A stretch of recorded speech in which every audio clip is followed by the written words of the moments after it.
Hey, hey, hey! Happy Holy Hour Day, guys. It's that time again. Welcome to the Holy Hour Podcast. Welcome. I'm Gavin. I'm joined once again by... Oh, Donald, the bad boy. Hey, Donald. And, boy, we got a special show for you. How's it going over there? It's good. It's a nice Holy Hour appropriate, cold, rainy day in Richmond. Oh, yeah? Yeah. Nice. Good podcast day. Yeah, it's kind of nice here for once, but still cold. I guess we're in the thick of it now. So the year is winding down. We figured we need to start honing in on these album ones. What do you think? I think it's good timing, man. Yeah. We should slow down the pace. We're going to run out of records. Nah, we got plenty. I'll have to get a new job. Yeah. There's plenty to talk about. Yeah. Pick the next band or something. But thanks for joining, guys. This is the Cure podcast. If you still haven't put that together, we talk about the Cure, and in between these album episodes, we kind of do some chit chat on various topics. But we've been trying to make a very good effort of staying on track with the albums this year, and on deck today, lucky you, it's the Kiss Me Kiss Me Kiss Me episode from 1987, and this is a big one. We were like, should we build up suspense longer? Should we just dive right in? And here we are. We're doing it. I've been waiting for it. Yeah, 30 years. See it down the road. Yeah. This podcast. Yeah, so it's a big one. This was a lot of people's big breakthrough album, coming off the heels of Head on the Door. I think we're kind of into the big race right now of Cure breakthrough success, whole another era of Cure, hitting it on all strides, as they say, right? Isn't that the expression? Something like that. So, 1987, 30 years this year in 2017. That's insane. 30 friggin' years, man. 30 years of Kiss Me Kiss. 10 when that came out. Yeah. And that's why it's an important one for us, too. Like, for, I guess, me, when I got pulled in, it was 88 by that point. So Kiss Me was the most recent album out, but it had been out for a little while. But, so it's weird. We're officially in the era of me being a little 10-year-old kid about to go into 6th grade, where I would also meet Donald. And had it's all downhill from there. All down. It was so sweet and innocent before that, and then it just fell apart quick. But I love like the imagery of Kiss Me and everything in particular, because it does take me back to all those, like, when it was casual to just like, that was the single that was always there, would have the hot single was always at the mall or wherever, and it was just like the regular thing. And just posted a picture today. When you were old enough to start recognizing it. Yeah. That is what you saw. That was all around. Yeah. And then I was like, this is it. This is the current goal, is Kiss Me. I had to backtrack at that point, which I guess I did pretty feverishly. Now that I look at it, I was like, wow, I plowed through a lot of albums to catch back up before Disintegration came out the next year, So I know, you're like, how many albums do they have? Yeah, it's like, this never ends. It's wonderful.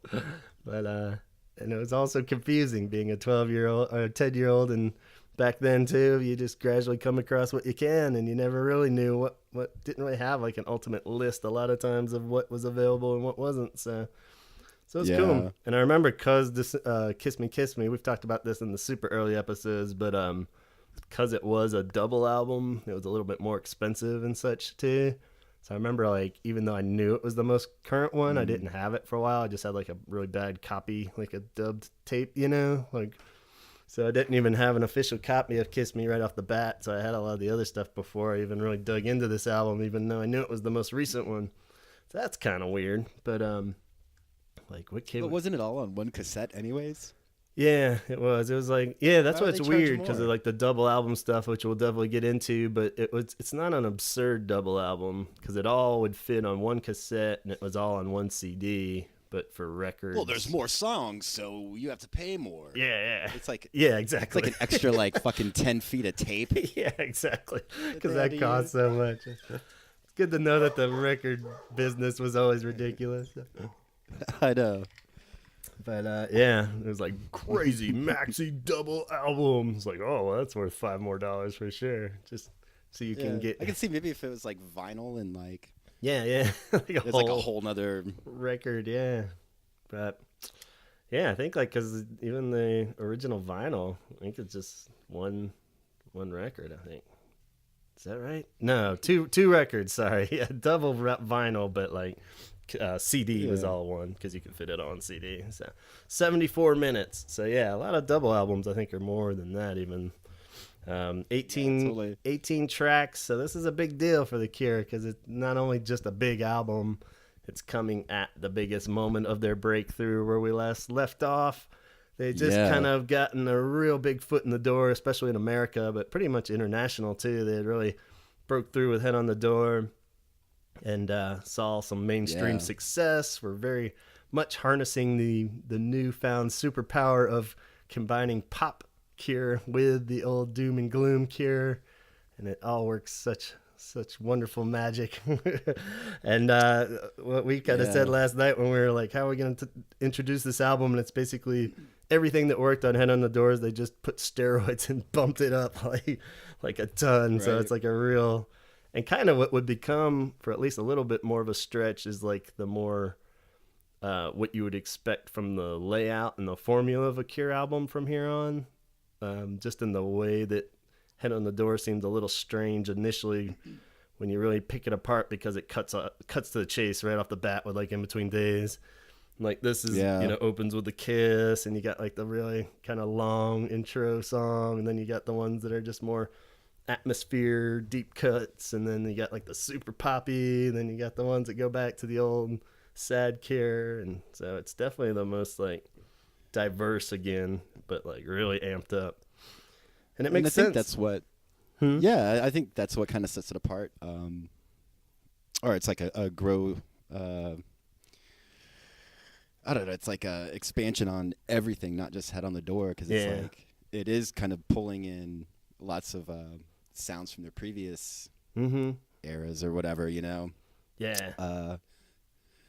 And not coming out of the gate with the pop jams, but kind of easing into the record a bit. Yeah.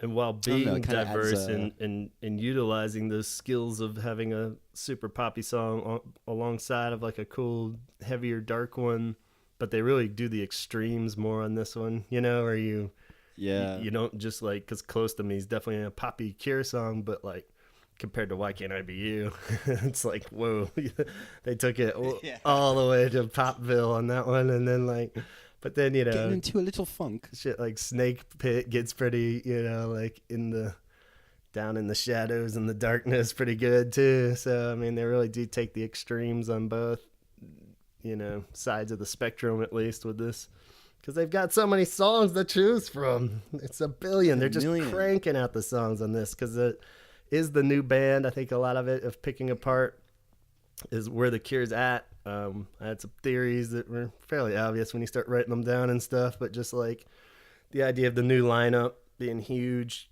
but like Head on the Door was kind of like established, like the songs anyway, the writing, and then the band came in and you have like the return of Simon with Head on the Door and Boris and Poro in the band, and now that they've all kind of cranked it out for Head on the Door and the tour, then they have this missing year, which is key, I think.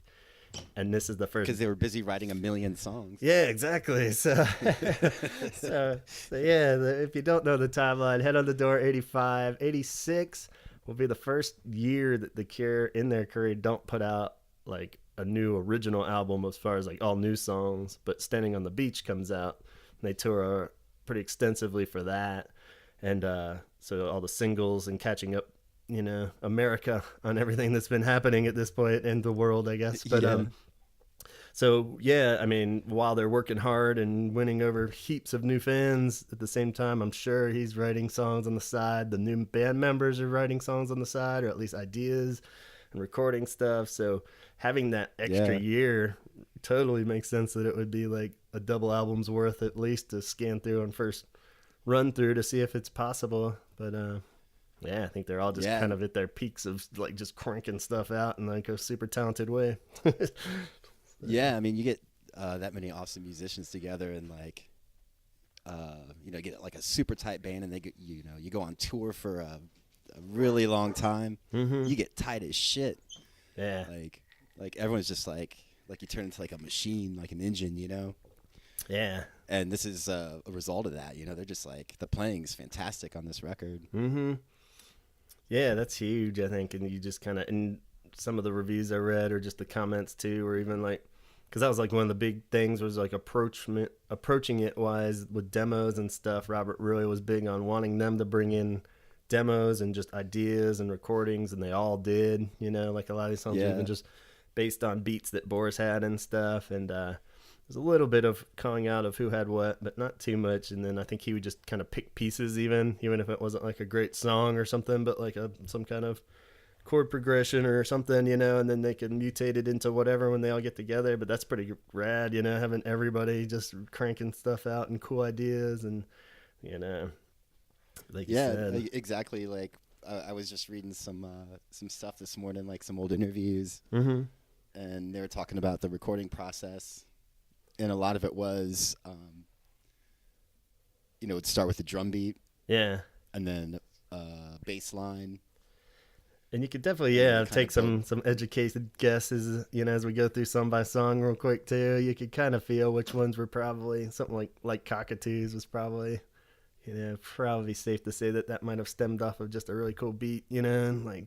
Yeah, there's a couple ones like that. Yeah, so pretty cool.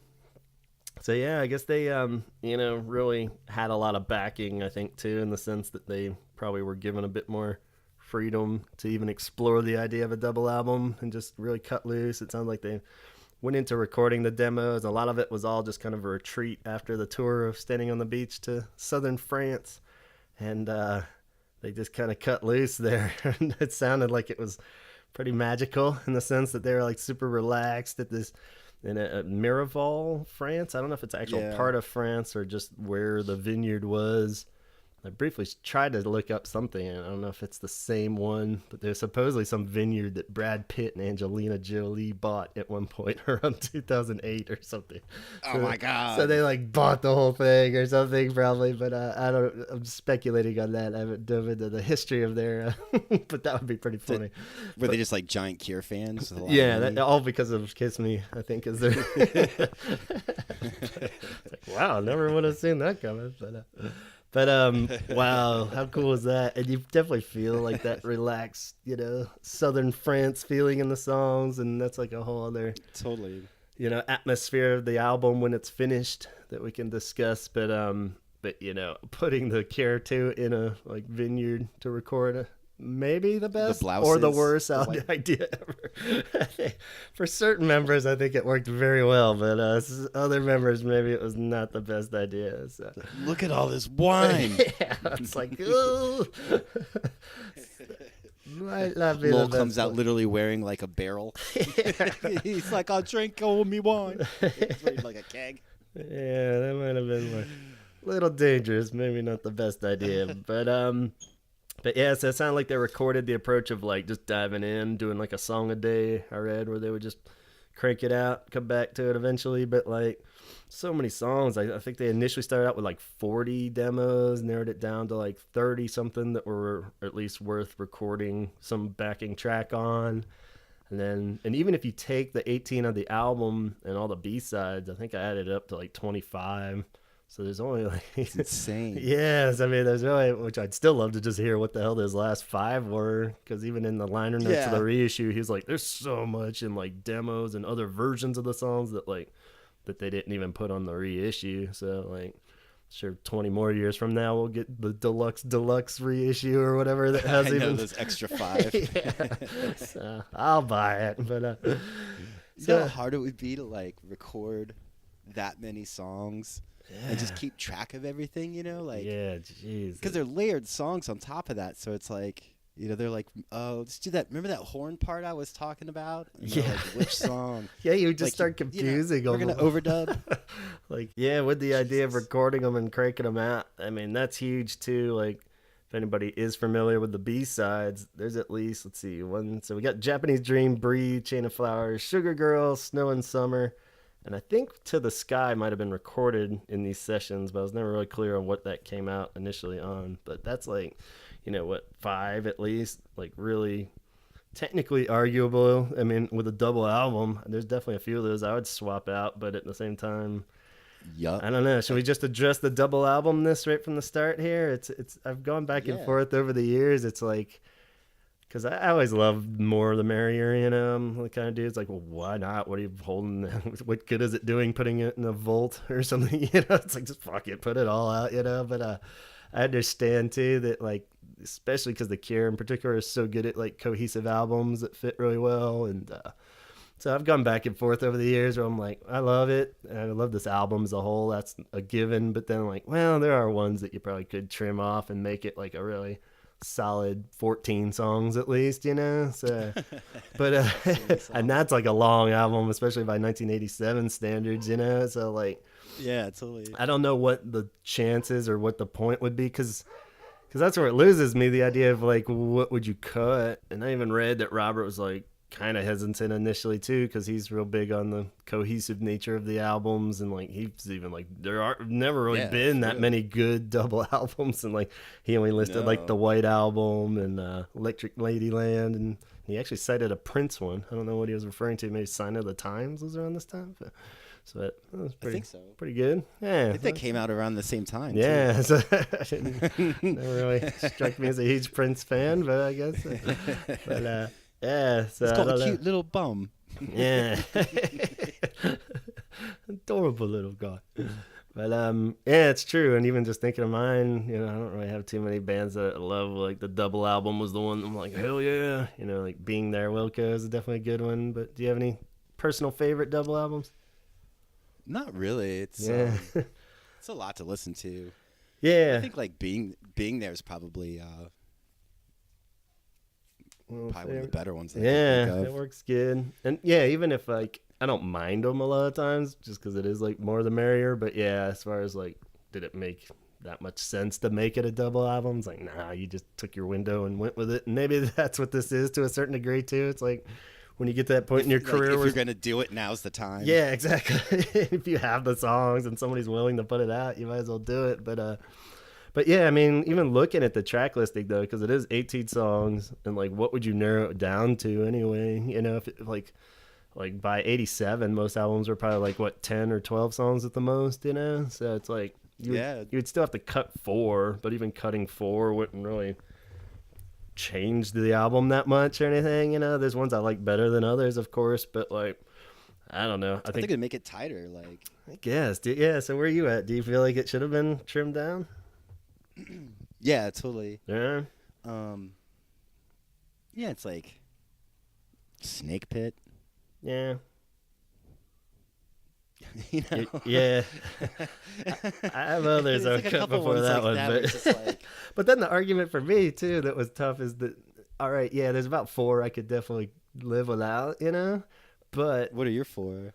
If I had to cut 4, I would cut, that's a little tougher at 4, but definitely Icing Sugar is the most expendable one for me. Icing Sugar. Snake Pit I always kind of go back and forth on, because it's kind of just not really that like, doesn't really add much to my life, but it is kind of just cool, weird, deep cut that kind of throws some nice weird spice into the album. So, so I don't know, like that. Definitely Hey You. But Hey You's a weird one because it wasn't on the CD. It wasn't on. It was left off of one of them, but on the tape, I think it is. So that one's like definitely always teetered on a B-side anyway, but it's on the records and the CD, I think. But Hey You definitely cut, and Icing Sugar. Even Shiver and Shake I'm not crazy about. I was gonna say that one. That one comes up a lot, and even Fight, I don't just never really like that song that much. So I think you could probably rearrange. Very similar list. But then like the argument for me is like, well, fine, we cut those 4 or whatever 4 that most people probably have at least 4 that they're not totally crazy about, but then you got like those 5 B-sides, and then like at least 4 of those I think would be awesome on the album, like Snow in the Summer. Yeah, totally. Snow in Summer's awesome, and Breathe, and Japanese Dreams, a little more B-side feeling, but it's still a cool song. And I love Sugar Girl, even though I understand that that's probably not one that most people really love. But Even Chain of Flowers is a cool song, you know. So I'm like, shit, Yeah. you could technically just put all those in there. It's almost to the point where like, just put all those on there too, make it like an absurd triple album. You know, it's like, Yeah. why stop there, you know? But so yeah, I forgot about know. Breathe, man. That song's dope. How comes that? Like, why is that not on the fucking record? Which one? Breathe? But yeah. Both of them. I was just like, so good. Yeah, and To the Sky too. If we count that, I don't know if that officially counts, but I love that one. That one's always never sounded completely finished, but I love that one. But yeah, it's just weird, and I don't know. So I mean, I guess, and that's probably why it was so tough for him. Because then, if you are in the thick of it and recorded all these songs, it'd be like you're probably like the last person to know which one was like the most cuttable, you know. And I'm sure there's so many like weird, especially with all the band collaborating more. Like maybe Icing Sugar was like the one that like, you know, somebody felt really passionate about, so they was like, all right, let's give him that one, you know. You know what I mean? Yeah. It's like you don't want to be a I total bet jerk. that's a really good theory. Like, that makes complete sense. Of just like, we're all a band, so everyone kind of because if it was all him, he probably would have just picked the ones that, you know, which probably going back to Head on the Door of why he didn't narrow it down so much and stuff like Exploding Boy, he probably just never really liked, even though it's a cool song that everybody seems to love. But for whatever reason, he's probably like, nah, whatever, I wrote it, I can cut it. So it's like, a little tougher when it's the new guys. It's like, oh, I love that song. Yeah. So, thanks, Robert. yeah. But with along those lines too, like the double album, you know, I guess it's all doesn't matter because they can't ever go back now anyway and cut them. But the idea of how cohesive it is weird, like, because really if you had this many, like, and even like, you know, double albums that I do love, White Album and Being There and all those, there's still ones that I'm like, clearly that's kind of a dumb song, they could have just cut that out. But like, or they just don't really, you know, a lot of like album stuff, it's more like it doesn't fit like the feel of the album or something, you know, or it just kind of stands out in a weird way, you know, like as much as I love Too Late, the Disintegration one, it's like that would just sound really weird on Disintegration. Yeah, so totally. I mean, it's like that makes sense that you would just cut it, but like the B-sides and the deep cuts or whatever songs on Kiss Me, they all have that same studio feel, you know what I'm saying? Where it's like they're very cohesive still, so it makes it even harder to like even Hey You is like, that's kind of a dumb song, but it totally sounds like it should be on the album, you know. It doesn't really feel awkward like even a lot of the way of like Wild Mood Swings is, where it's just like a weird song that doesn't really fit with the other ones on the album, you know. So yeah, totally. I mean, you could take like all 35 songs probably they wrote for this and just like put them in a bag and like just grabbed a handful and place them out in a random order, and it would. Because I mean, a lot of people's it all makes sense. Yeah, you really could shuffle the order around. It wouldn't really matter that much if you had the same songs, and people probably, I'd say it's fairly safe to guess that the ones that people don't like are like crazy all over the place too. Like a lot of people's least favorites are probably the 4 singles on the album even, which is really weird. Right. But at the same time, I mean, they're just so drastically different, but at the same time it's cohesive, so it's really weird. It's very strange. There's probably some dude in Austria right now pissed that we're like shitting on Snake Pit. Yeah, exactly. He was like, what? That's like clearly the one good song. It's like, yeah, I'm with you. Like, Fight, Shiver and Shake's kind of dumb. Yeah. Icing Sugar I go back and forth on. Yeah. For some reason. Fucking Hot, Hot, Hot. And Why Can't I Be You? I can... It gets on my tits, but it's not a terrible song. Yeah. Tortures kind of gets on my tits a bit.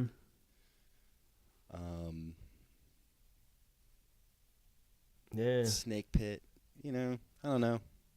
Like I would take those out and put all the B-sides. Yeah. I mean, which solves nothing technically, but yeah, it's weird that that's a stranger argument. It's just like, well, I'd kind of like some of those better, but it definitely doesn't solve the double album problem. So maybe it's not a problem. Yeah, so exactly. That's like my final verdict is like, well, if it ain't broke, don't fix it. Yeah, so. The fact that it's a double album doesn't like it's interesting, but it doesn't make me like it or hate it. Yeah. At all. Like it's a lot of songs. Yeah. But I don't mind. Yeah. But how do you feel as far as the cohesive nature then? Are you cool with this being like Because I guess in a glance, Head on the Door did it in a very small, compact way, but this is the first like super diverse album that I've talked about in the past of what I love about The Cure, and just where it does cover the spectrum so much of like gloom to happy and everything in between. Is it too much, or do you like that it's this new direction for The Cure where you get a little everything? It's a little too much for me because it's like, I don't know. I like their earlier stuff. Yeah. And when it gets into like blousey kind of goth, I don't know. Yeah. But I'm saying that jokingly. Yeah. But, You wouldn't know they were wearing blouses if you just hadn't seen the pictures.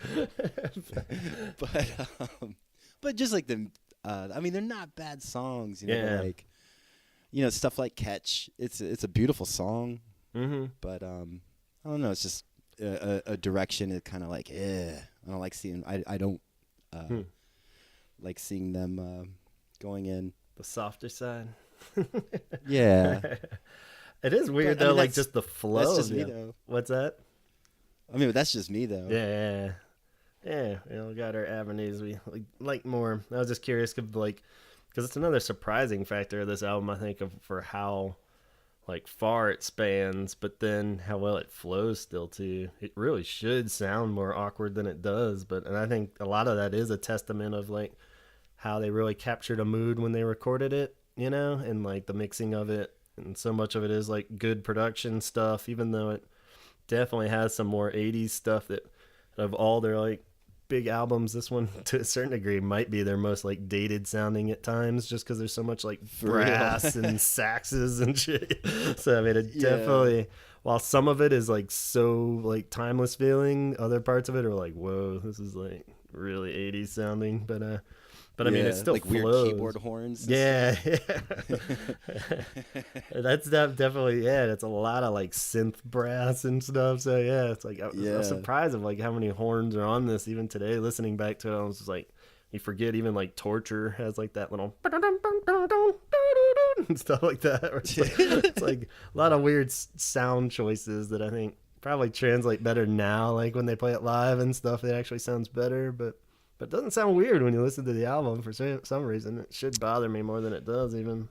Maybe just because it has been like 30 years. It's I know. like you can't really pick apart something that late. No. But 30 years on, and I've only made it halfway through it so long. It's my Johnny Carson joke. Yeah. Oh, Hey-o.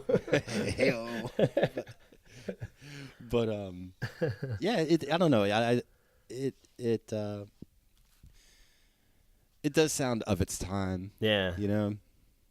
Yeah, it's a cool. But I'm fine with a lot of that. Yeah. But it's weird though. I was looking up other albums that came out in '87. Mm-hmm. It's a good year. And it did kind of. Yeah, it really was. There's like Joshua Tree, Appetite for Destruction, like R.E.M's Document. Spaceman 3 put out a record. Darklands came out, and like Strange Ways. Yeah.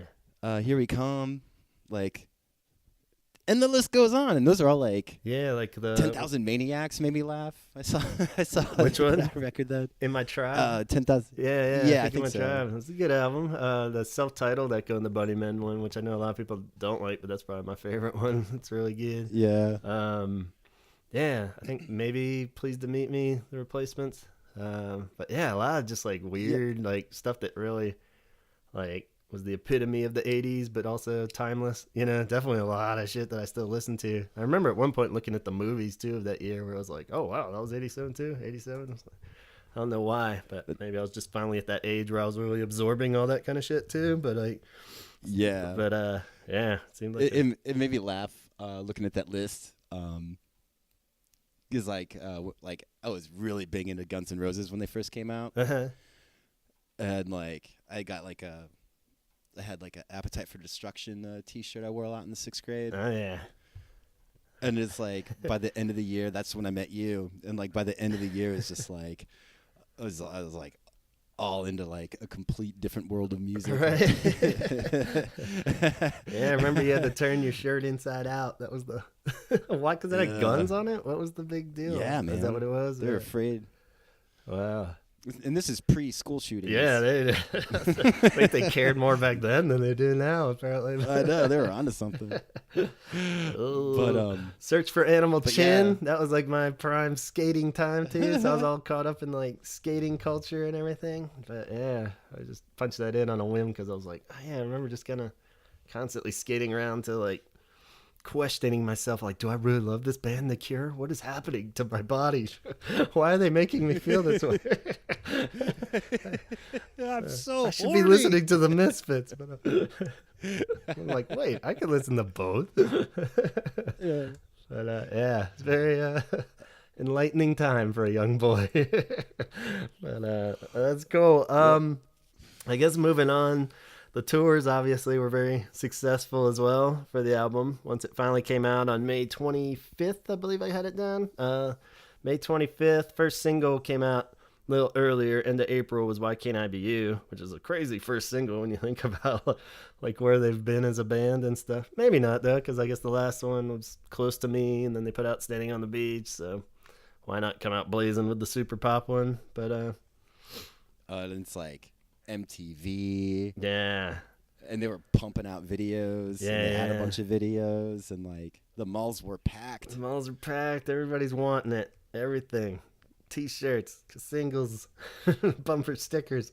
And yeah, actually, it's a great time to bring up this. Something I made a note of that we forgot to mention with the Head on the Door one was how big the image thing really takes off with the new direction of this version of the band. From about Head on the Door up, but I feel like it's in like full, hyper mode at this point with like when you see like the band photos and stuff, they're all like got some kind of uniform, whether it's the blouses or whatever. It just seems like very like not like calculated image so much because he's always had his look, but like we were saying last night, it always seemed like before this point it's not so much like our image as a band, but like this is how I look, deal with it kind of thing, and then all of a sudden it's like bam. And like how society perceives that look and like takes on that image and accepts it. Yeah. And maybe because it is getting into the later 80s at this point, so it's kind of like everybody was doing it at this point, like the whole, we're a pop band, So it's like now they're totally feeling a little bit more like a full band again, probably since, probably Pornography, really, because it's been kind of mix and matched, all the way up to Head on the Door. So now why not have uniforms almost and have a specific, just the imagery of the album art and everything, how it was all very, seemed like it's a little more out there everywhere, probably because of the time too. And like you said, MTV and everything. So like the videos are like huge at this point, and they've been doing really well with Tim Pope at this point. So why not just keep cranking them out? So. Yeah, and I think something too that played into, maybe them becoming more of an image and like and making like more videos and because they're just making money, like lots of money, because like they had money to spend a year in France recording like it's a lot of people in a long time. So they're like, we just recorded in France for a year, like let's pump out some fucking Just Like Heavens, huh? Yeah, definitely. And like and having like that foot in the door is huge because now you're giving like Robert the green light and reassurance too that he can have hits and write out pop hits and cover everything that he wants to do as an artist, So it's that's huge, I think, probably, because even if he had written a song like Why Can't I Be You back around Pornography, I don't think he would have felt comfortable putting that out in anything, It's just like such a... It would have tanked their careers. Just like right in the middle of Pornography, there's like, poo, pow, pow, pow, pow, pow, pow. It's just like totally different. You can't do that. So now he's just like, I can do that, so why not? But so that's pretty important, I think, just the image side of it all and how that would hurt and help. I think he definitely got weird, pretty publicly about like people dressing like him and stuff, and that just gets progressively a little more into his brain, I think. But maybe like not intentionally, or like initially he kind of liked it, I'm sure, and like the idea just having this cool visual image of everything with the Cure, and then like I'm sure it gets a little crazy when it goes to extreme. Yeah. So that has to be weird, like playing a show and seeing like 1,000 U's staring back at you. If for no other reason, you look over at your bandmates and they're just like, really? Yeah. It's like, what? I can't help it that everybody wants to look like me. It's like, and maybe there's one Simon, and Simon's like, yeah. It's like one dude with like a ribbon in his hair and a cool tank top. He's like, hey, Pearl. Cool. I got you, mate. But yeah, that's got to be weird. Yeah, man, and it just makes me think of like around that time, like every high school probably had like 2 Robert Smiths. Mm-hmm. Yeah, you know, the 2 coolest people in the school. But, yeah. But yeah, I mean, as far as the tours and stuff too, I guess a lot of that idea, it's weird. Like on YouTube, you don't really see much footage of like live stuff from the Kiss Me tour, which is weird because you got like tons of stuff from the top and even like a few weird ones from the early stuff. Like it just seemed like nobody was like record. You got a few out there, more like audio stuff for sure, but like not really that much like good quality. And the ones I have seen, it's kind of surprising just by like maybe because I'm lumping it in with like from Disintegration on and stuff, where it becomes a bigger stage production and everything. But when you see like the stuff, it is very minimal still, where it's just like smoke and that's it. You know, a couple different lights and stuff. Or just like, wow, okay. I thought Kiss Me would have like these giant lips up behind him and eyes floating everywhere and stuff. You know, you could just picture the imagery being such a huge part of the stage show, but I don't think it really was back then. But I don't know. It's kind of weird. Coming up next. Yeah, I guess when they do the full album tour soon. But and I guess the awkward part of the tour kicks in with the fact that this is the first time they bring in Roger to play keyboards on the tour, which has got to be, if it wasn't a huge kind of like for Lowell at this point. I think he probably saw it coming and knew what was up, but that's got to be weird when like you're bringing in a person to specifically play the instrument that you're specifically playing, and you know it's like, oh, I don't think there's too much key stuff really going on this album that you really need that many. But I think a lot of the justification maybe too would be that this is where Pearl stopped playing keys too, because they had just wanted him just on guitar. But I'm sure that might have just been a good reason to have somebody watching Lowell's back too, you know. So it's but I think I think that is the key thing. Yeah. Is just freeing up Pearl, like is moving over to like guitar live, because it's like I could just imagine it being played out where like Lowell's sitting there watching the recording happen, and he's like, wait, when we tour this, like Pearl's probably gonna play guitar. I can't do all that on the keys. And then it's like, and everyone knows it's like, shit, well, I guess we have to get some badass on the keys.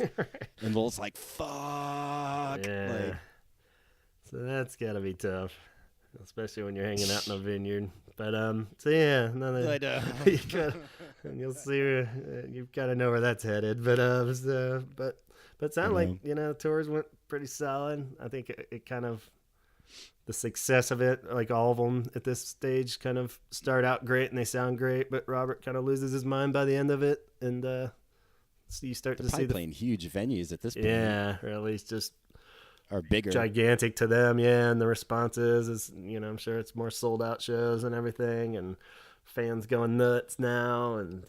And they go down to South America for the first time, and that's why, like in Lowell's book, they have all those like crazy stories in Argentina where the riots break out and stuff because they oversold it, and first time that kind of Beatlemania type shit's going on for them, and that's got to be awesome but scary at the same time.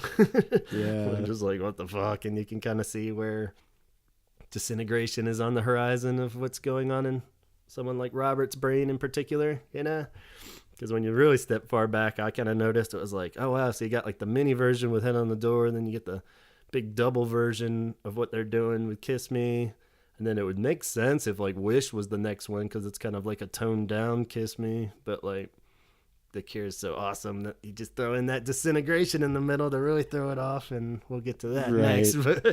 But you could kind of see where, you know, there's mix and matches of the everything Cure, and it was kind of cool that they step aside and make one really totally unique, amazing album. But getting ahead of myself. Want to look at individual tracks real quick?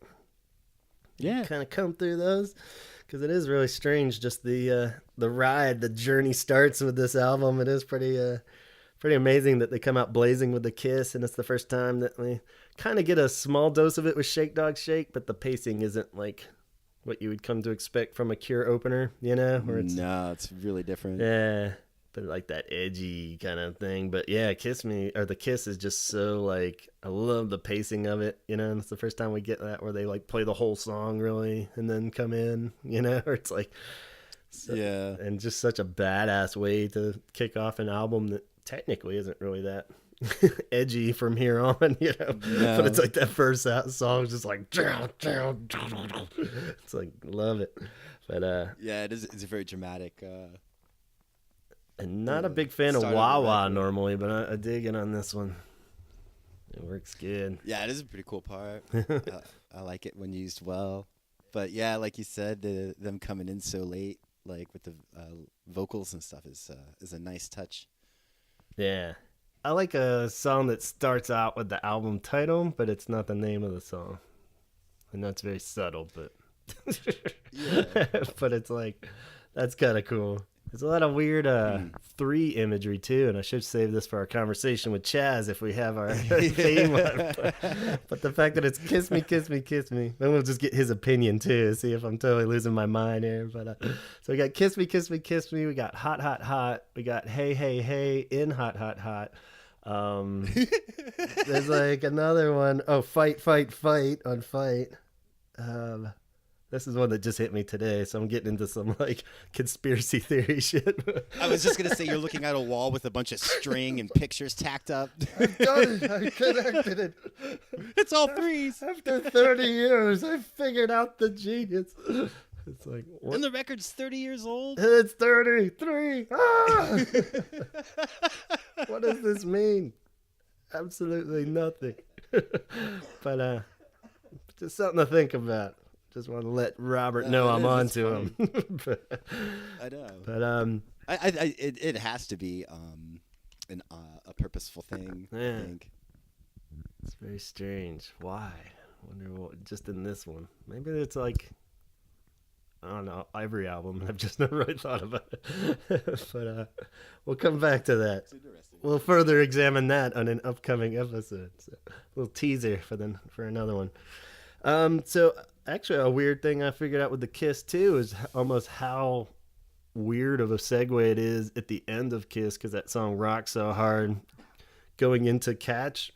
This is very like right. Almost to the point where like, wow, I'm surprised they like did that, because it's like it just ends, yeah, like the feedback, and it's like you know, it's like, wow, that's like a pretty drastic shift at that point. So but very drastic. Never cared long enough to dwell on it, because I love Catch. That's one of my definitely top 10 favorite Cure songs. But it's really cool. I just love the feel of it, and I feel like listening to it today, I wasn't sure. Maybe we can help with the confirming if it's brush sticks or not. I know in the video he's just playing it, but it's probably like a stick. But I don't know. It seems kind of brushy. Is it brushes on the actual recording? Yeah. Yeah. Yeah, it's total brushes. Yeah, it seems like it just fits so good. You don't get that with a lot of Cure stuff. They don't use brushes much, do they? Lowell was sick with brushes. Really? With brush sticks? No. Yeah, I was like, what? That's why you never. I guess Love Cats. Yeah. Had some brushes. Speak my language. The jazzy numbers. Yeah. but yeah, you don't really get much of that, especially with like a kind of standard, just cool pop Cure song, you know? Yeah, it just adds to like what I like about it is just like it's a very delicate. Yeah. Like if I had a kid, I'd like play it for him when they're like a lullaby, you know? Yeah. It's very sweet and soothing and like just calming. Mm-hmm. Makes you feel cozy, like a big oversized sweater and a cup of tea is on the couch. spinning around in some big soft puffy shoes. But watching a Golden Girls marathon. Yeah.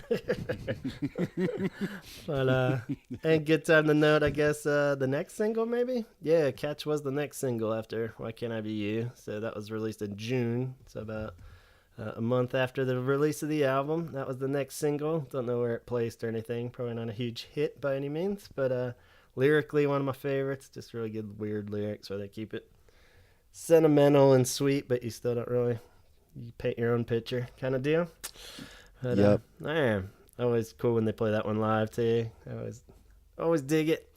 Going on to Torture, which you kind of hinted at, and I think I'm in the same boat technically with you. I always enjoy it, but I never loved this song. It's just always, it's like, I don't think I've ever really skipped it, but at the same time, it's like a cool one, but something about, I think it's the lyrics for me with the vampire bats and stuff. Something just doesn't really hit me all the way one way or the other. Like, I like the guitar parts and stuff and the little boom boom boom boom boom boom, like that's cool. But it's not for track 3 too. It's a little weird. I don't know. And Snow and Summer wouldn't have fit perfectly right there. Yeah, exactly. Like, what? Doesn't make any sense.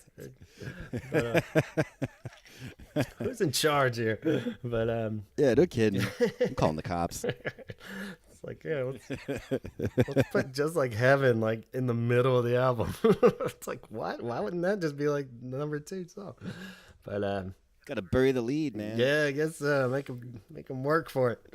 But and the synth brass, like I said earlier, was one that kind of struck me as one that never really stands out when you think of all the real brass or horns or whatever of everything on this album, and whether it's synth or for real. But that was one that I was like, oh yeah, I guess it's on that too, even. But pretty strange. Then they go into If Only Tonight We Could Sleep, which I've always loved. That's a weird, good deep cut, like one that should stick around there.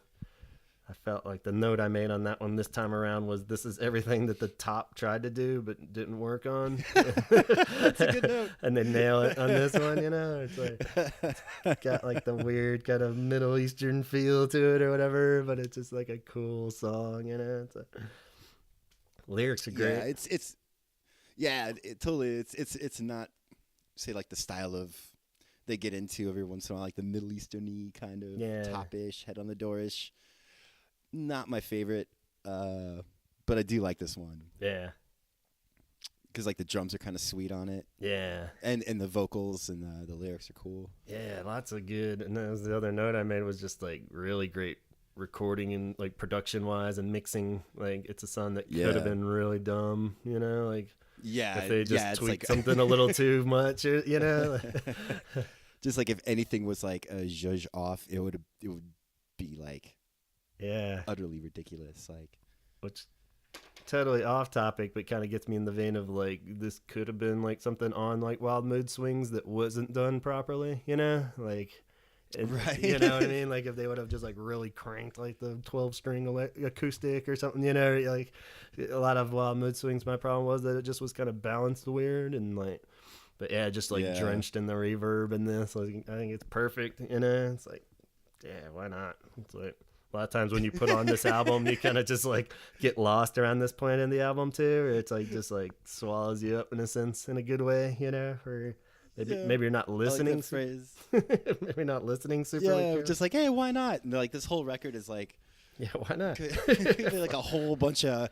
Should we put this one in? Why not? Should we take this one out? Yeah, why not?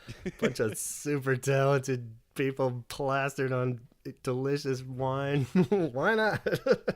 So speaking of whys, Why Can't I Be You kicks off the next, if you're doing it by record, this would be where you flip it for the first time, and fast forward it. Fast forward on your high speed tape with fast forward. But like I said, first single, crazy video.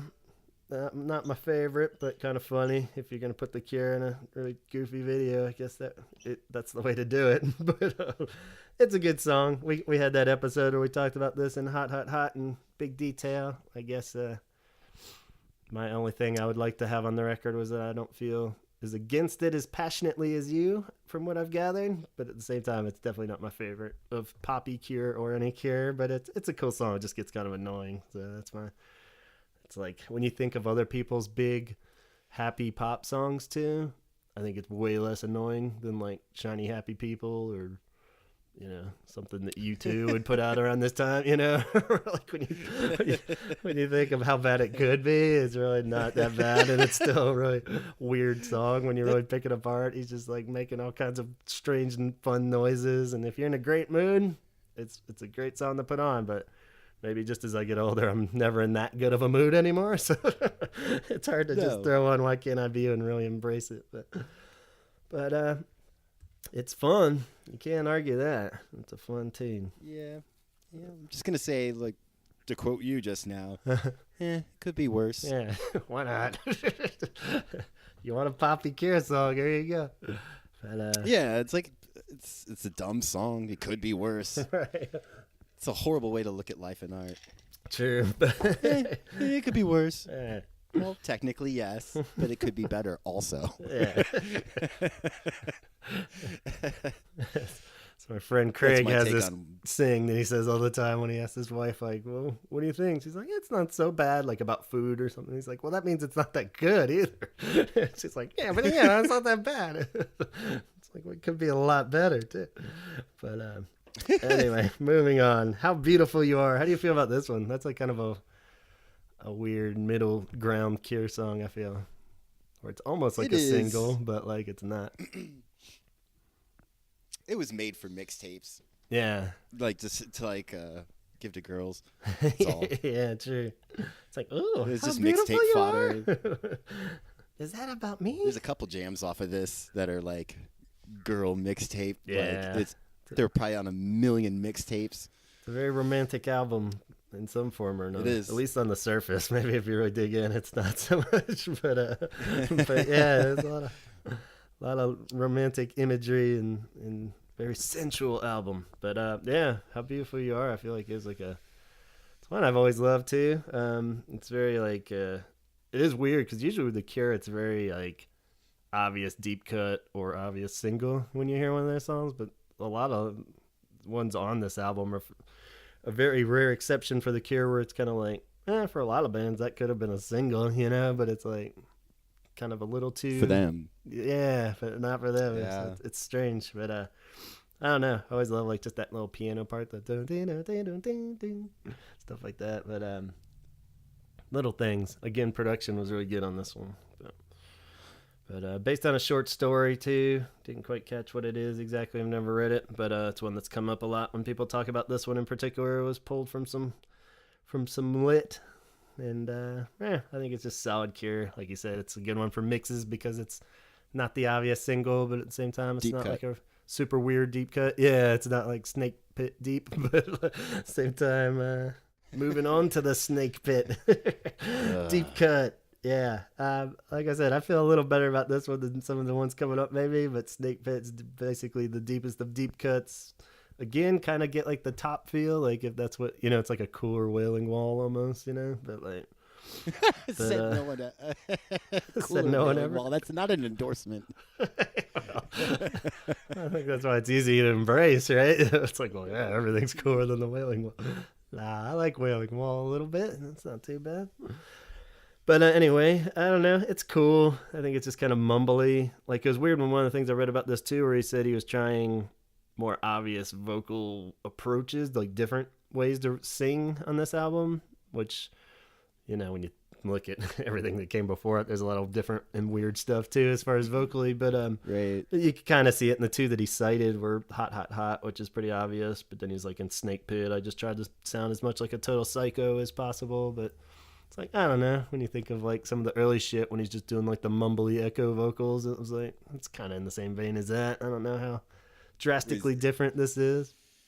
I see what you're saying with like the vocals on like Hot Hot Hot, like, because it is like very different when I was singing before, like in the past, where he's like really pushing and like kind of getting a different sound, you know? Yeah, for sure. But yeah, I don't really see it on this one so much, anything too drastically different. It's just kind of a Kind of a mumbly song that they could probably record something like this standing on their heads at this point in particular. It's like, or toss in like one of those B-sides instead. Yeah, maybe a good time to swap one of those out. But then again, somebody was probably lobbying really hard for this one. Exactly. Simon was up all night working on that song. You bastard. You're going to cut Snake Pit? It's like, all right, Jesus. You like slamming down a glass of wine like, you bastard. You bloody bastard. It's all like Monty Python on it. You bastard. He's like, oh, we'll keep it. Why not? It's a fucking double album. Hey You comes up next. Yeah, this is my number one guy. This song always bugged me. It's just too much of the sax, and I think... And it's weird because it's almost really cool. And I have a feeling that if they just swapped out the sax with like another like whacked out Poro guitar, it would probably be one that I really like. But when it just gets going with that sax, and I guess...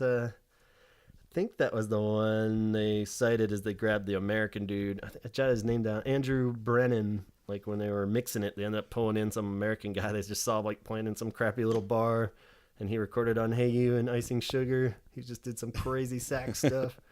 He's like, if I ever want a sax player, it's gonna be this guy. But I think they were probably a few drinks in at this point. Yeah, I don't know. I'm just like, I don't know if I stand by that decision, but.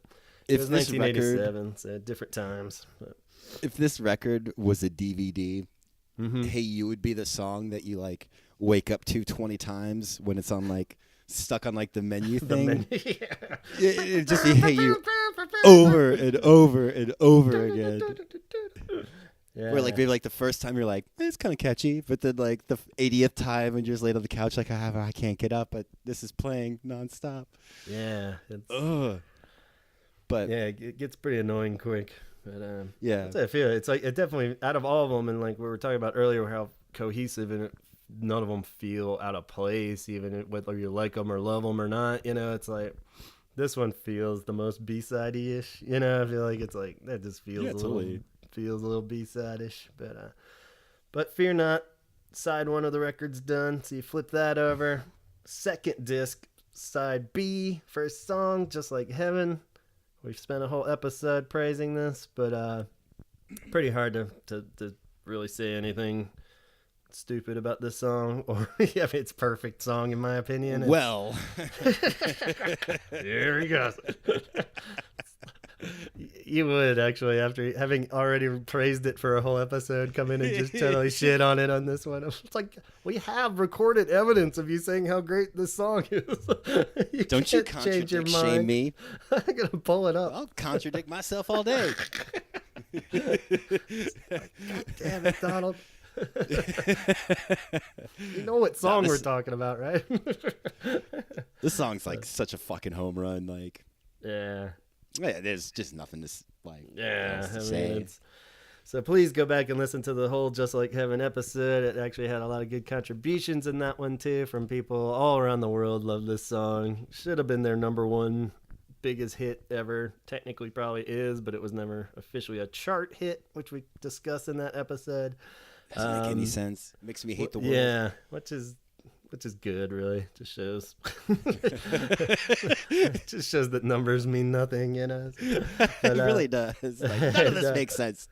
Third single though came out October of '87, and yeah, just an all-around great song. You can't dispute the music, the lyrics. If you pick any part of the song and just isolate it, and it's great, you know. So really cool. But yeah, I don't know. Moving on. Yeah. Cool. All I Want follows that up, and that's kind of in the same boat for like How Beautiful You Are, and maybe a little more leaning towards Torture. Even like at certain days I love All I Want, other days I'm like, it's all right. It's kind of the same. I don't know. I have a bit of a soft spot in my heart for this one for some reason. Like, it's very moany and just like, oh! Yeah. Like when my dad makes fun of The Cure or makes fun of me for liking The Cure, he always goes, oh! And reminds me of that song. Like I don't know. like that's what I like about it. It's very stereotypical, like, it's a Cure song. Yeah. Yeah, it is very, and it leans a little more towards, like emo Cure or whatever you want to call it, where it's like got that sadder touch to it, but at the same time, it's just a good, solid musically song. I'm not sure it's my favorite lyrics or whatever, but at the same time, it's pretty solid. Hold you like a dog, right? So being a dog lover, you gotta love that, right? I used to like when I'd write notes to like girls and stuff. I'd always toss in some Cure lyrics, and that was one I'd pop in every once in a while at the end of a good strong note. And they'd be like, "Oh my God, you want to hum it like a dog?" And I'm like, "Yeah." They call me a dog. Yeah, and it's like gets their attention. It's like, no, I love dogs. I'm gonna hug them all day. Like, makes total sense. Hold you. Just picture Robert snuggling with a cute little dog too. Doesn't get any more wholesome than that. More puppies. Yeah, why not? That was one they dug up recently too, which is a nice, pleasant surprise. So, more credit to their amazing set list these days of like just pulling shit like that. You would never imagine them playing ever again. You know, just such a track from the time. They pulled that out. Yeah, on the last tour they played that. Damn. Yeah, it's pretty crazy. That's awesome. But, and then following that is the next single and the final single on the album, Hot, Hot, Hot, which we've also addressed. Not in as a flattering light as Just Like Heaven, I guess, but I'm cool with it. I think it's a weird, not my favorite by any means, but it's a cool song. It's weird, but they had to do it. Why not, you know? And so, cool song. I forget what your final verdict was.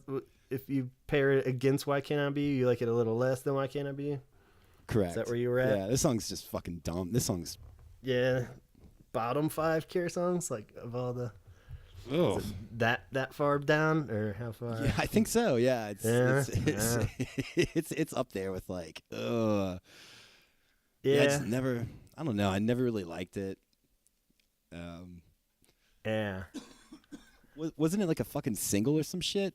Yeah, it's the last single, but yeah, pretty surprising. But out of all the songs, it's so like out there that it kind of has to be single. It would even be weirder if it was just like some lost song in the middle of the album, though. I mean, they're like trying to like spread the like get a bigger demographic, you know? Yeah, maybe it's more just like you draw attention to it for the sake of the idiot market. What do we put out? How do we attract non-fans, people that hate music, that are... it's a harsh word. I think it's fun still. I think like the actual lyrics of the verses are cool. Like the actual hot, hot, hot part is a little goofy, but like and the hey, hey, heys and everything. Yeah, it's just kind of cool, you know. It's just got some cool imagery and all that. 60 feet below the street. Yeah, and the guitar part's cool. It's not my favorite style of music by any means. Not a funky dude, but you know, it's kind of cool to hear that jangly cut through. Like, but yeah. I'll quote myself from the great Donald earlier podcast. It's like just because you can doesn't mean you should. Yeah, there's like, definitely. Of course, Pearl can like play that funky ass lick, you know? Yeah. True. Bassline's cool. I like that. Yeah. Because Simon's cool. He's less cool from recording this fucking song. Well, shall we move on then? I think we know where we both stand. My ears are perked up. Yeah. Well, hopefully, I think we're both on the same page with One More Time. That's another lovely one. I feel like it's a real one of the silent anchors of this album. I love like this couple like really just. I feel like one of the only real hints of what's to come with Disintegration. You can kind of get that, you know, where it's like, oh yeah, that's where they're going with this, and still different. It would sound weird on Disintegration, probably because again the instrumentation choices of like the synth flute, which is always a little risky, but it works good on this one. There's like perfect. So it's a beautiful song. The lyrics are great. Just the vocal range and just the delivery is like fucking not an easy song to sing along to when you're singing that one. I've always like wanted to do like some kind of acoustic cover or something. Oh God, like, it's so hard. Your brain just like explodes trying to hit those notes. Or you do like a wimpy version because you just can't do. Yeah, yeah. You just take it down like 5 keys. You know, just I love to touch the sky tonight. You gotta do like who's that barefoot guy like Jack Johnson or something that was Yeah, big a Jack while ago? Johnson You'd have to could do like you do a great version of. Yeah. And probably explains why they don't play it live too much either. I think that's like I don't know, probably not. oh, they should, man. That would kill. Yeah, you don't really hear it live too much. And I remember a really fond memory of this album and this era was give a quick shout out to our old 99.1 WHFS was our alternative radio station near DC growing up, and became fairly, I think, widely known and loved by everyone because they had like those huge festivals I think that people would travel around from all over to go to. But they would do cool shit like where they would just play like a random Cure concert on a Sunday night or something, and it was one of those ones where I happened to catch it with the boombox. It was just such a thing of its era that I look back on fondly now, of like having like a staticky radio boombox, and it's like and I had like my tape recording it, and it was like and just totally losing my shit because I think it was like from the Kiss Me tour there, and had a live version of this one that I'm sure I copied for you at some point, and it's terrible quality, but totally. Yeah, I remember that track in particular just being like, oh man, one more time live, and he's just kind of all over the place where he wasn't matching the album pitch perfectly, but it made it that much better even because you could just feel the hurting in his voice and everything. It was just like, it's like, so beautiful. That's fucking awesome. That's a beautiful memory. Like, yeah, I've been tempted to try to like find the old tape and find the show because I'm sure it's like way better quality recorded somewhere else I could find online now, but it's like almost one of those things I don't want to try to touch because it's such a nice little memory of static mixed in my brain. Yeah, I always think back on that. So it's like, yeah, it'd just be like any other bootleg now if I found it. But I'd still have a bunch of cassettes of like WHFS shows, like live things they'd play, and like they just play like a whole record. Yeah, they were great at that. Too. I remember like taping some shit as well. Yeah, I think by like the mid '90s when alternative blew up, it definitely fell apart quick, where it started to get a little more commercial, and the station in itself just kind of started to get a little stupider. But it's to be expected. Time takes its toll. Yeah, it's a good time takes its lol. Yes. Like Cockatoos comes out of the sad hole of One More Time pretty strangely. That's a weird song. I love it, but yeah, I kind of I like the drums on that one. Yeah, it's just got so much. Yeah, such a weird atmosphere and feel. It's cool, great rhythm. That's what I wrote down there. That's just one of those ones. I would never go totally ape shit for at a live show, but I think every time they have played it when we've been at a show, I've been like, woo! Holy you don't really shit! Expect it. Yeah, it's just weird enough where you're like, oh man, but would never be on my dream list. But at the same time, it's a cool tune. I think fun. Again too, like production wise, because it's got so many like weird little like jungle noises and stuff going on, or just like when you really listen to all the weird crap going on in the background of the recording, there's so much like cool stuff. Yeah, and it's one of the songs to me, for me with this record, where it's just like the band is so fucking good that they could take this like kind of goofy. I don't know. It's a little goofy. Yeah. But take this goofy song and kind of make it badass, like because they just like fucking shred on it, like that's one of those things. Like, I totally agree because like even more than I would think on first initial for how much I love this album, it really is kind of like a lot of the songs aren't particularly ones that I really love like overall of Cure songs, but like for how much I really love this album, and I think it is like what you're saying. It's just like not particularly mind-blowingly great songs, but like they're just recording them so well and they just play so well that they're like just really selling it, and just like nailing these recordings on all these, and it's like kind of a goofy song, but they just do it so fucking good that it's like, wow, that sounds awesome.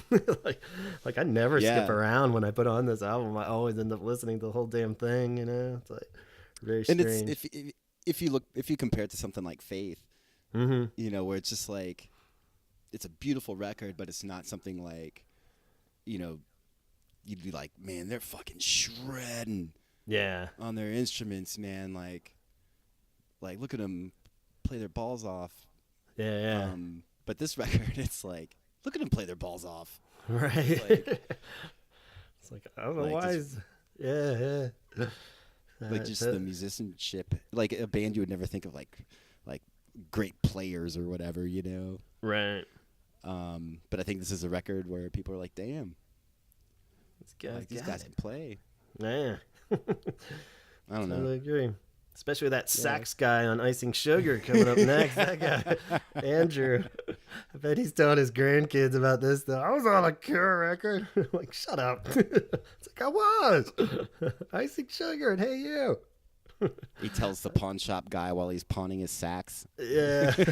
I'm sure you don't want to keep recorded on a Cure record with this. Sure, dude. Sure. You mean the two most expendable songs on the album? Yeah, like the pawn shop guy that knows the... That'd be dope.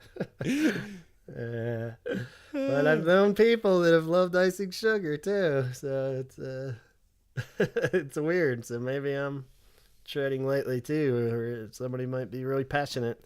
I feel like it's nothing that like Snake Pit and Shiver and Shake don't already cover, you know, like it's just like even like Cockatoos, like everything is done in a better song on this actual album than like what happens on Icing Sugar. It's like the like mumbly lyrics. A few songs ago. Yeah. It's a record that contradicts itself. Maybe. So yeah, that's all I got for Icing Sugar, but never still feel it's like short enough where I don't really get offended by it, but this is going to take an hour to go through all the songs. I know. I feel like we're moving briskly here, though. But Perfect Girl. This is a weird one. Double episode. Yeah. We're still doing good on time. But Perfect Girl is a cool one because it's like another rare one. What I said earlier, we're like, this is a perfect example of like a song. It's very rare for the Cure to have like a poppy, super poppy song that feels like it would be a single but isn't, you know. It's just like something isn't completely there on that song, but at the same time it's weird that they have, like, when you look at all their albums, it's rare that they ever have like a song that's that like poppy but isn't a single, you know. So I love it though. I think it's just goofy enough where it keeps it fun and it's short and to the point, and yeah, it's silly as shit. And again, another one that I put on a million mixtapes for girls. Yeah, it's definitely like the most, hey girl, I think of falling in. It's just like, perfect for that. We're not quite committing to like a full on just like heaven passionate love that you're throwing yourself off a cliff for or anything, but at the same time it's like that's like, for like dick deep in a relationship. Yeah. Like, that's way later. Totally. So yeah, this is definitely early. I'm still not sure if they like me kind of mix, you know, but I'll just throw this one on at the end. So yeah. And it's like swiping on like Tinder or something. It's like I don't know which way is the positive, like a right swipe or whatever. Yeah. This is like a right swipe of like, hey, what's up? It's like, let's take this further, see what the next tape has. Yeah. And then inevitably all my mixes, the breakup mix that I would make would have 1,000 hours. Track one. Every mix. Well, who's going to make you tapes after we break up? I know. Which sadly, I think most of the girls I dated did probably stick a little longer than they probably wanted to just to get music from me. But, did you ever give a girl like here's a breakup mix? Like, I never would call it that, but like after we've broken up, I've definitely been like, hey, I made you a mix just for full time's sake or something like that, or just like a birthday and I'd throw it in there and like, yeah, the bad breakups, which was pretty much like all of them. You were like scouring your CDs for like a song. Like, I didn't have to look too far. This is pretty much my bread and butter. Is there a song called Please Still Like Me? Yeah. Anywhere? I think it's called 1,000 Hours, actually. This is pretty much the lowest of lows, but yeah, it's definitely been on some. And I think it's perfect. Shoo. I felt like maybe in Lowell's book he hinted, at least the way that he did a lot in his book, that this might have been one that he initially brought in. Get it, Lowell? It's the one that he initially brought. But I don't know. But if he did, good on him, because it's good. Such a shoot, yeah, it's such I bow to this song. It's so good. Yeah, it's so perfectly simple, but it's weird because it's like a little more like just old school Cure mixed with Disintegration, you know, like where it's got the epicness, but at the same time that little just piano thing. I just sit at the piano and play that for hours, you know. It's just like so pretty and love it. But just the little lyrics it does are like perfect. It's just like, especially adolescence love, you know. It's just like that's like summed up so perfectly. The 1,000 wasted hours just to feel my heart for a second, you know. It's like Archer even likes it. Yeah, it's just all the stupid shit you do just to get something for a split second, even. But it's my favorite song on the record. Cool. Yeah, it's weird. It's Hands definitely down, mine too, and for how widely ignored it is too. Like, I don't know if they've ever played that, especially since the tour live. That might be a pretty rare one, I would think. Maybe some of the Cure listeners out there that have hit up more shows could tell us if they've ever played that from Disintegration up. I don't know if they've ever played it, but I love it. And it's kind of the precursor to like Trust and a lot of those kind of songs too, I think, where it's right. It's just like, ow. Yeah. It's just so like, it's just like, that epicness, like you said, is just like this like beautiful, like epic, like music. Yeah. I don't know. It's that great one too, where they get so good at it. This era in particular, you know, they can like, if the song didn't have any lyrics, it would be perfect. You know, it'd still be so beautiful and nice. And then you like come in with that like the lyrics, nothing's like over. You know, I mean, it's just bare minimum. You know, it's just like one little verse and like that's it. But that's all you need, and it's perfect. You know, it's just like another guitar part basically coming in or something of an orchestra. You know, or just like. It's like, damn, you didn't waste any fucking notes on that or dick it up by like just saying one stupid kind of thing, you know. And at its essence, it's very simple. Yeah, for sure. Yeah, it's just like 4 chords, I think, the whole thing, and just cool little parts woven together. But and even like the epicness of it, like a lot of times, like. Epic music is just like very robust and there's just like tons of shit going on and like just a million parts just to build that epicness, but like to do it was just like 3 or 4 strokes of a paintbrush. And I think that's why I love it too, because it's still very scaled down compared to like what has the same feel on a lot of Disintegration, but it's not to that caliber yet, you know, where it still has like enough of that, you know, 17 seconds feel where you can technically pick out each track probably if you listen to it, you know. I'm sure there are probably 16 on each track or something, but like but you can pick out each little part if you really wanted to like write it all out and like, you know, track it yourself kind of thing. But at the same time, it you know, because like just by the time Disintegration comes, there's something like weird chimes and this and that and things just all mixing together where it starts getting a little more chaotic in the mix. But it's an art, man. It's like in Japan, I forget the name of it, but there's like this art of like painting where it's on this like super thin canvas, like paper, and if you push too hard it like busts through. So it's like the whole art is just like this very simple, these like if you do like if your line isn't fluid, basically like your motion, it breaks the paper, and it's just like these very simple line drawings. It's like that, man. Yeah, I like that. That's a good comparison. Cool. But then we snap right out of the depression with Shiver and Shake, which he's admitted is like kind of a part two to Give Me It, which I wasn't that crazy about the first time around. Same vibe. He said a lot of what he recorded and lyrically for this album too, he'd assign a mood for it, and that was kind of why it was easier for the lyrics to flow on so many songs, because he's had trouble with that in the past where you just get everything recorded and then he kind of gets like writer's block on the lyric front, and he said it was kind of cool with this one where he could assign like a mood to each song, and he said it was the actual same incident, whatever it may have happened, is Give Me It. So the finale track, which I wish they would have ended it on a little better note for me, but Fight is cool musically, but I don't get like the overly inspirational vibe, it just seems a little too like an anthem tune, but like it'd be played at a sports event. Yeah, it's not. Can you imagine like a stadium going fight? That sounds dope. You love Fight? Oh, you wish they just played at a sporting event? Yeah, I just want to hear like a crowd like. Yeah, but I mean, yeah, I just feel like for how much I love this album, I wish it would have ended on one that's a little more. I don't know. I want to say epic, but it's a pretty epic song, I guess. But yeah, just seems a little cheesier than most. Like for some reason, that seems cheesier to me than Why Can't I Be You, even, or something. Or it's like, it just seems like I don't know. Fight makes me think, because it's such a weird song, but it's not terrible. Like sometimes it'll catch me. I'm like, yeah, and kind of get down on it, but it makes me think it's like a concept album that I didn't get and I never will get. yeah, maybe. That's where I'm just like, oh, huh?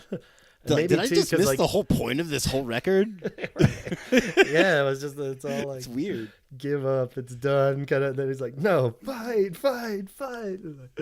But and maybe I just never want to look to Robert for like I always want to just be miserable with Robert. I don't want him to be like, no, man, keep fighting. Don't pump me up, man. The fight isn't done. I'm not lifting weights. Yeah, exactly. It's like, if I'm looking to Robert to get me like motivated, then I'm really fucked, It's like, no, he's got to be my drinking buddy when everybody else has abandoned me.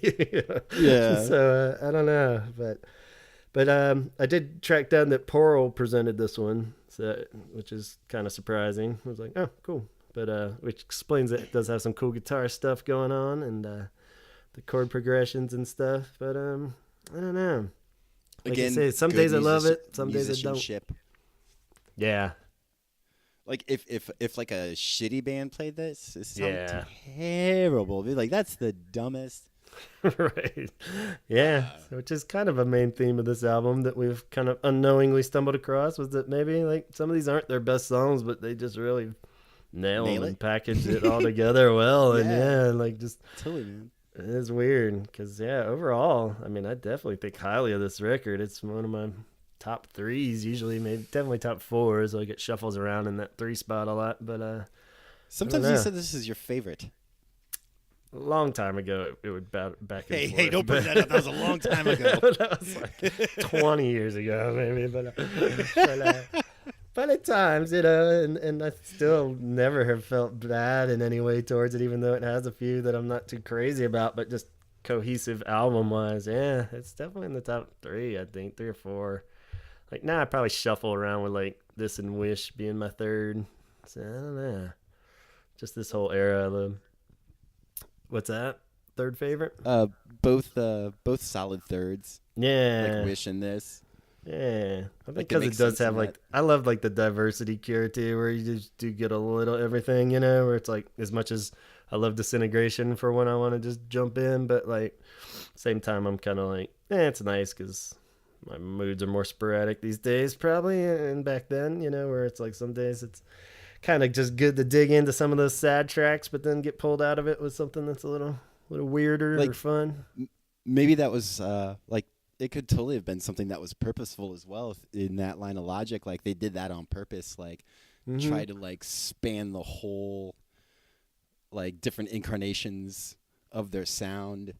Oh yeah, I'm sure. Like a little buffet at a, yeah. and like they have a broader audience. Yeah, like I was nailed it with that. It was like, yeah, because they got more of a mass appeal now and more mainstream. And like some people tapping. like their poppy shit. Some people were like, oh, they get dark, and like we'll check out their like older stuff and like yeah, for sure. Because I there'll think be that's like where 3 people that are like, whoa, they did the top. Like the whole Middle Right. Eastern sound. There's like those 4 people that are like, oh, I really like that aspect of the band.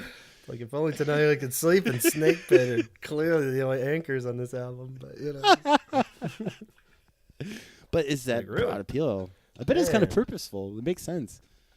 yeah, it's a kind of Get out thing, and some yeah, yarn. it sticks around, and like, and I think even as I don't want to even touch on Disintegration and approaching that too much, but that's next, obviously, and because of that, I think some of the backlash of this and breaking through is kind of him going back to his old early Cure feelings of like, if people like this, cool, but I'm also kind of just doing what I want to do, and I want to make a sad record, and where it kind of goes against everything that this is doing, where it's like the whole thing is just like this mood, like it or don't, as opposed Some to regret kind of comes in. Like, what have I become? right. Like, remember when I slayed? I don't think it was that. As he's going to the bank, people are chasing him down the street. It's like, yeah, it's like, what have I become?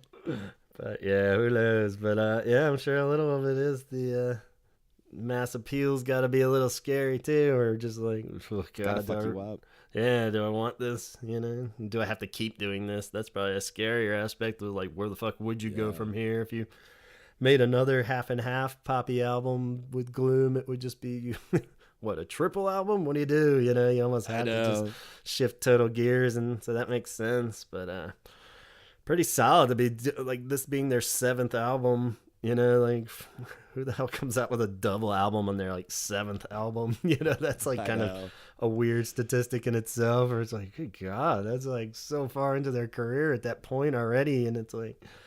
And I want to make quotey fingers when I say double album with this one. Mm-hmm. I don't know, because it doesn't seem like. Yeah, it doesn't even totally seem like it fits the. Like I said, I don't know what the standard minutes are for like the average double album, but it still it's just feels a really like long fucking record. Yeah, but I mean, I feel like this is a short double album. Like, it doesn't seem like it's really diving into like ridiculously long. Because even when you break it up into 2 vinyl, it's like there's only 4 songs on each side, which is it's like really a maxi EP. It's like a big EP or something. it's like 4 EPs. There's like 4 on each side. Like, that doesn't count. Starts getting into some Flaming Lip shit. Not a double album. It's 4 EPs. So it's like, what? It's the same. Yeah, totally. It's not a full album. It's not a double album. It's 4 EPs. All right. As long as we're all on the same page. But yeah, We should have I don't done know. 3. They should have released it as 3 records. It done 3 songs on each side. Yeah. You could just dice it up so many ways. And I think like it did have like a weird release where its initial release on vinyl was like the double album, but then some pressings came with all the B-sides as like a bonus 45 kind of deal, like a little extra. Oh, that'd be dope. Record. Yeah, so there's definitely a lot of weird collector shit for this album in particular. It seems like where they really start cranking out all that stuff. And yeah, so it's a definitely a big Cure album in the grand scheme of things. When you look at their live shows, even when they are picking crazy stuff and playing for 3 hours, it is pretty amazing too of how many of these still stick around to, it's like half their catalog because it's so long. Because it's so many songs. Of course there's gonna but yeah, it's got pretty good lasting power, I think. Yeah, 30 years and still going strong. Doesn't sound too dated, maybe. The saxes and stuff, like I said earlier, I think kind of date it. But when you listen to something like The Kiss, I think it doesn't sound 80s guitar at all. Like when you listen to some of those other 80s ones that I still love, you can still kind of hear 80s guitar. Isn't really a great era for a lot of cool, gritty guitar tones, When, yeah, and some chorus. That song is like, got some cool shit going on that doesn't really sound too dated, but then you got a few that are. So Who knows? But I don't know. Any closing thoughts then? Like, I like that they have this record under their belt. I like the fact that they did it. Like, it's I don't know. It kind of feels like someone flexing the muscles, like, you know, and being able to do it and pull it off is impressive. Because generally, when people flex, like, generally they don't generally do something dumb. Yeah. You know, but they nailed it, and it was perfect timing. Yeah. You know, just where, you know, in 1987, like, where everything was in the world and what was going on, like, Yeah, it was just perfect timing, and it like I wanted to say it's a perfect record, but it in an odd way, it is for them. I don't think it's like you know, something I would look at it as like, damn, that's a perfect record. But it was a perfect record for them at the time, and there's some fucking slappers on it. Like, songs that just slap you in the face. Yeah, they're so good. And there's some dogs. It's almost that it's like if you took the positive aspects of Head on the Door and shoved the top into it. Yeah. And then released it. Maybe, yeah. Yeah, because like the weaker tracks are so well taken care of, it seems like, by like the awesome tracks, you know? It's like where it's like a really like strong track's just carrying the other one, you know? So it's like well protected. It doesn't like just flounder around by itself, you know? So no, it really sounds like this is what he was trying to make. Yeah. With the top and Head on the Door. Yeah, true. Yeah, there's a lot of that stuff. I didn't really catch that until listening to it again, like putting in perspective of like what he was going for a lot with the top that didn't seem to quite work. And I feel like he really pulled it in on this, and maybe just having the musicians in the band now that could make that stuff cooler, you know, like a lot of those weirder sounds. And it wasn't a bunch of like studio dudes. Yeah. It was like a band. It was The Cure. It wasn't him. And they can share the ideas and actually play the parts really well and add their own 2 cents. So that's why it's so long. That's why, and it works. You know, because they're adding their 2 cents. Damn, we just broke this record, man. You can take down your wall of yarn and pictures. It's all done. Because we just cracked this fucker wide open. All right, I guess we don't have to bring in Lowell. We'll let you off this time. No, Lowell, it's cool. Go. No. Sure. And it worked, you know. It was another big, I think, their first platinum record. I think it was the first one to break the top 40 in the U.S. A lot of just big stats all that over way. the place. So yeah, and internationally, I think this was like just took the ground they covered with Head on the Door and just took it further. So what could possibly happen next with all this fame, fortune, and glory, Dr. Jones? So who knows? Is that a Snake Pit reference? Yeah, I think so. That song was about Indiana Jones.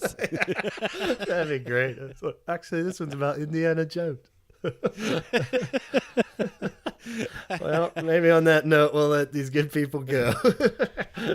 All right, thank you for listening, everyone, for so long. Yeah, this is like a double podcast. We're gonna release this on a double cassette. Well, it's gonna be on one cassette, but we're gonna call it a double podcast. Yeah, all one episode, but it's double. So. And the B-sides from this podcast are gonna be way better than what you just listened to. A whole other conversation. What? Yeah. So thanks so much. Conversation. Yeah, we got a end of the year episode coming up where we will reminisce a little bit more, and I think we'll pull it all in for 2017 and got great things for 2018. If you know what's coming next, you know that'll be a great way to start the new year. So we'll talk about all that next time, and thanks so much. Be sure to subscribe on iTunes and drop us a comment. You can write to us there or send me a message at gavinconner@gmail.com. On Instagram's a nice way to just be in touch. So go on over and find the Holy Hour podcast there, and we'll keep it short and sweet this time. What do you think? Prepare to be disappointed, everyone. In us? The band? What? All right. Always the strong finish here in the Holy Hours. We'll catch you next time. Talk hard. Thanks for listening. Thanks, Donald. Yeah, thanks, Gav. Talk hard. Love you guys.